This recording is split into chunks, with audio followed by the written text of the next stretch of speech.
Welcome back dear student. स्वागत है ये लेक्चर सीरीज। आज इंफॉर्मेशन टेक्नोलॉजी एक्ट 2000 हम स्टार्ट कर रहे हैं। इंफॉर्मेशन टेक्नोलॉजी एक्ट 2000 जो है उसकी यदि हम बात करें तो ये एक्ट जो है 2000 में आया था, और इस एक्ट ने कुछ ऑलरेडी जो एक्ट थे, जैसे हम बात करें इंडियन पैनल कोड है आपका, इंडियन एविडेंस एक्ट है, बैंकर्स बुक्स एविडेंस एक्ट है आपका, आरबीआई एक्ट है, उससे रिलेटेड कुछ मैटर्स के अंदर अमेंडमेंट लाया था। ये जो एक्ट था कुछ चीज़ें उसके अंदर ऐड ऑन की गई थी, उन चीज़ों को भी यहाँ पे हम डिस्कस करेंगे। दूसरा, इंफॉर्मेशन टेक्नोलॉजी एक्ट जो है वो सबसे इंपॉर्टेंट माना जाता है इलेक्ट्रॉनिक कम्युनिकेशंस के अंदर, इलेक्ट्रॉनिक कॉमर्स के अंदर जो है इंपॉर्टेंट माना जाता है। उस चीज़ को भी हम यहाँ पे समझेंगे। पहले हम यहाँ पे डिस्कस कर लेते हैं कि इस एक्ट के अंदर जो आपका इंफॉर्मेशन टेक्नोलॉजी एक्ट है इसके अंदर कितनी आपकी सेक्शन है, कितने चैप्टर्स हैं, कितने शेड्यूल हैं, ये एक्ट कब आया था, कब एनेक्ट हुआ था।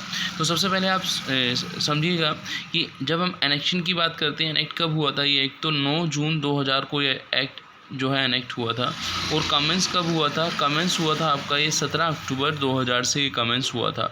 जब ये एक्ट आया था तो इसके अंदर 12 आपके जो थे नंबर ऑफ चैप्टर की यदि हम बात करें तो 13 चैप्टर थे, ठीक है ना, 94 सेक्शंस थे और 4 जो शेड्यूल थे। फिर बाद में क्या हुआ, इस एक्ट के अंदर जो अमेंडमेंट किया गया 2008 में, वहाँ पे जो आपके चैप्टर्स 13 थे इनको बढ़ा के 14 कर दिया गया। ये जो सेक्शन थे आपके 94 थे इनको 124 कर दिया गया, और शेड्यूल जो थे वो बढ़ा के आपके कितने कर दिए गए, पहले जो शेड्यूल थे उनको इंक्रीज़ कर दिया गया, 2 से बढ़ा दिया गया। फिर हम देखें आगे, इस एक्ट के अंदर कुछ सेक्शंस जो दी गई थी, वो सेक्शंस जो थी वो रिलेटेड किससे रिलेटेड थी, जैसे हम देखें सेक्शन 43 to 47 प्रोवाइड करती है पेनल्टीज़ और कंपनसेशन, 48 to 64 प्रोवाइड करती है आपका appeal to high court tribunal को, और 65 to 79 जो है ऑफेंसेस से डील करती है। ये सबसे इंपॉर्टेंट पार्ट है, जो ऑफेंसेस और पेनल्टी की यदि हम बात करेंगे, ये इस एक्ट का सबसे इंपॉर्टेंट पार्ट है, इसको हम वहाँ पर डिटेल में डिस्कस करेंगे। और इसके अलावा सेक्शन जो 80 से 94 तक है वो मिसलेनियस जो है इस एक्ट के अंदर उनके बारे में डील करती है। सबसे पहले जैसे मैंने आपको बताया था, ये एक्ट जो है आपका होल इंडिया क्या है, एप्लीकेबल है। तो यहाँ पे हम ये देखें कि applicable to the whole of the India, ठीक है ना। इसके अलावा हम देखें कुछ पर्सन जो हैं जो इंडिया के साथ हैं लेकिन अदर नेशन के अंदर हैं, तो इंडिया के साथ जिनका बिजनेस है तो उन पर भी एक्ट क्या है, एप्लीकेबल है।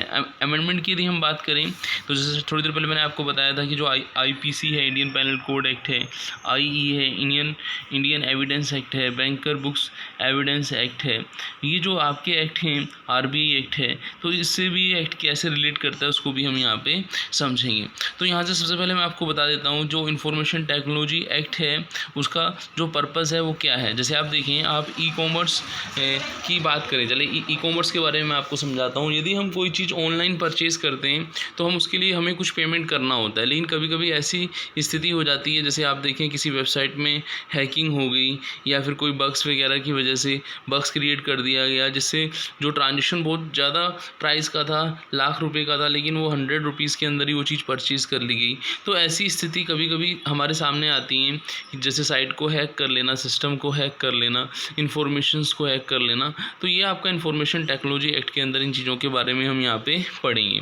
अब हम समझेंगे कि जो इंफॉर्मेशन टेक्नोलॉजी एक्ट जो है उसके अंदर जो सेक्शन का जो इंपॉर्टेंट पार्ट है, सेक्शन क्या क्या है, सेक्शंस के अंदर क्या क्या बताया गया है, उन चीज़ों को यहाँ पे हम डिटेल में लेंगे। यहाँ पे मैंने समराइज़ बताया है, मैं आपको इसकी डिटेल जो है वो दिखा देता हूँ, फिर वहाँ से हम स्टार्ट करेंगे जो आपकी ये जो सेक्शंस हैं इनके बारे में। जैसे हम देखें tampering with the computer source document. जैसे कंप्यूटर सोर्स डॉक्यूमेंट आप समझिए कि यदि हम देखें कि पर्सन कोई नोइंगली, इंटेंशनली क्या करता है, किसी कस्टमर का जो कंप्यूटर सोर्स डॉक्यूमेंट है उसके साथ छेड़छाड़ करता है, टेम्परिंग करता है, इंटेंशनली जानबूझकर करता है, नोइंगली करता है, और कंप्यूटर सिस्टम का जो डेटा है वगैरह जो है वो चीज़ें हैक कर लेता है, वो जो सिस्टम हैक कर लेता है, वहाँ से इन्फॉर्मेशन ले लेता है और उस पर्सन को क्या होता है, लॉस होता है।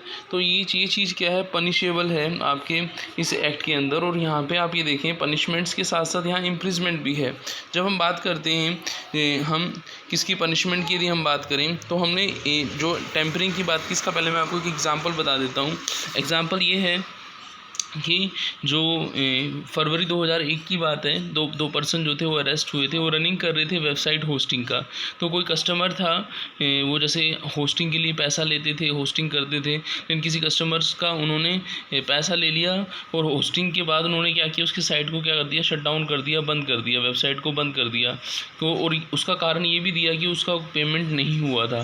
तो उन लोगों को इम्प्रिजमेंट हुआ था, जो आपका इम्प्रिजमेंट भी हुआ था ऐसे लोगों को। तो अब आप ये देखें कि जो सेक्शन हमने आपको भी थोड़ी देर पहले बताई थी कि जो आपका ये जो एक्ट है, इसके अंदर जब हम सेक्शंस की बात करते हैं तो वो जो सेक्शंस थी जिसके अंदर हमने इम्प्रिजमेंट 3 इयर्स की बात की कि 3 साल तक का इम्प्रिजमेंट हो सकता है, मैक्सिमम जो है 3 इयर्स तक का हो सकता है। तो यहाँ पे हम देखें तो सेक्शन 65 टेम्परिंग विद द आपका जो डॉक्यूमेंट्स है, इसमें इम्प्रिजमेंट 3 साल तक का हो सकता है। इस केस के अंदर तो उनको जो है 6 डेज़ का उनका हुआ था इम्प्रिजमेंट, तिहाड़ जेल में वो रहे थे, और फाइन अप टू 2 लाख का हो सकता है। तो हमने ये पढ़ा कि tampering with computer source document.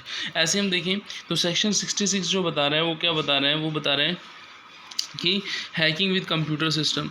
यदि किसी पर्सन ने किसी दूसरे पर्सन के कंप्यूटर सिस्टम के साथ हैकिंग की है तो वहाँ पे इम्प्रिजमेंट जो रहेगा 3 इयर्स का ही है, अप टू 3 इयर्स का ही है। फाइन यहाँ पे जो है आपका 5 लाख का है। ऐसे हम देखें तो 66B क्या बता रहा है, receiving stolen computer communication devices. कभी कभी क्या होता है, आप देखें कि जो स्टोलन कंप्यूटर सिस्टम रहते हैं, डिवाइसेस जो रहते हैं, उनको यदि कोई सेल करता है, परचेज करता है, तो वहाँ पे इम्प्रिजमेंट जो है 3 इयर्स का है और फाइन जो है आपका 1 लाख तक का है, और ये दोनों भी हो सकते हैं। तो सेक्शन 66B के अंदर हमने पढ़ा इम्प्रिजमेंट अप टू 3 ईयर और फाइन अप टू 1 लाख हमने पढ़ा। फिर हम देखें सेक्शन 67A। सेक्शन 67A क्या बता रही है कि यदि आप क्या करते हो, आप इस एक्ट के अंदर आप क्या करते हो, वो जैसे पब्लिशिंग इमेज करते कंटेनिंग सक्सेसफुल एक्ट। जैसे आप देखें अपने इंडिया के अंदर जो चाइल्ड पोर्नोग्राफी है वो क्या प्रोहिबिटेड है, ठीक है ना। आप इस तरीके से देखें, साइबर टूरिज्म है, आपका टेररिज्म है, वो ही प्रोहिबिटेड है। आप किसी डेटा को वो कर रहे हो, लीक कर रहे हो, कोई जासूसी कर रहे हो, तो इस तरीके की कोई इन्फॉर्मेशन है तो वहाँ पे भी इम्प्रिजमेंट जो है आपका अप टू 7 ईयर का है, और फाइन कितने का है, 10 लाख रुपए तक का है।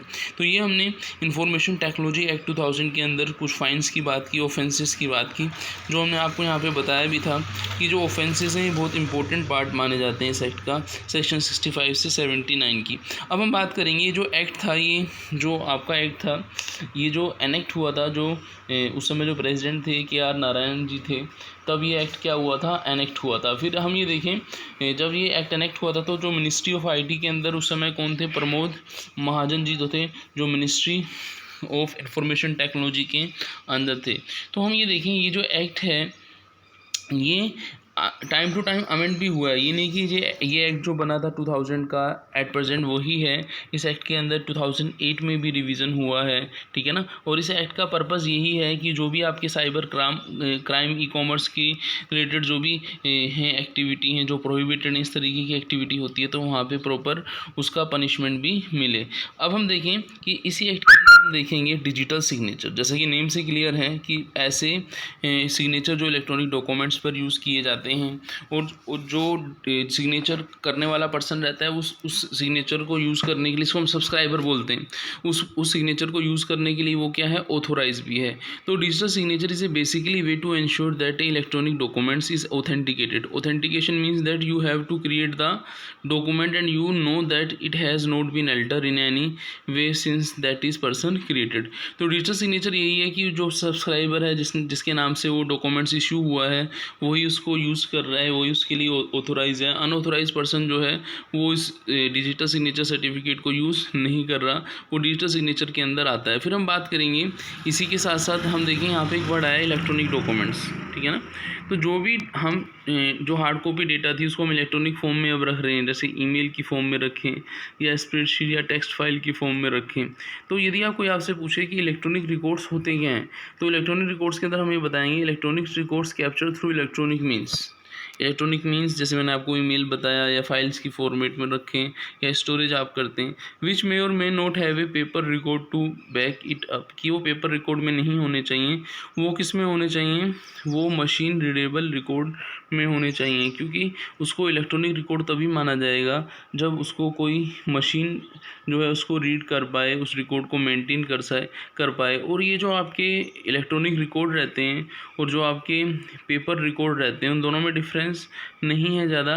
बस डिफरेंस आपको लगता है कि एक तो क्या है, आपका फिज़िकल फॉर्म में है, दूसरा आपका फिज़िकल फॉर्म में नहीं है, लेकिन दोनों की जो इम्पोर्टेंस है, जैसे उनको रखते हैं, जैसे आप देखें किसी भी रिकॉर्ड्स को हम इमीडिएटली डिस्ट्रॉय नहीं करते, उसको लगभग 8 साल हम रखते हैं। ऑडिट के अंदर जो रिकॉर्ड रखे जाते हैं उनको 8 साल में रखा, अगले नेक्स्ट 8 ईयर्स के लिए उनको रखा जाता है, तो वो इलेक्ट्रॉनिक रिकॉर्ड्स कहलाते हैं। तो इस एक्ट की हमने शुरुआत की, इंफॉर्मेशन टेक्नोलॉजी एक्ट क्या है उसको हमने समझा। मिलते हैं नेक्स्ट लेक्चर में। थैंक्स।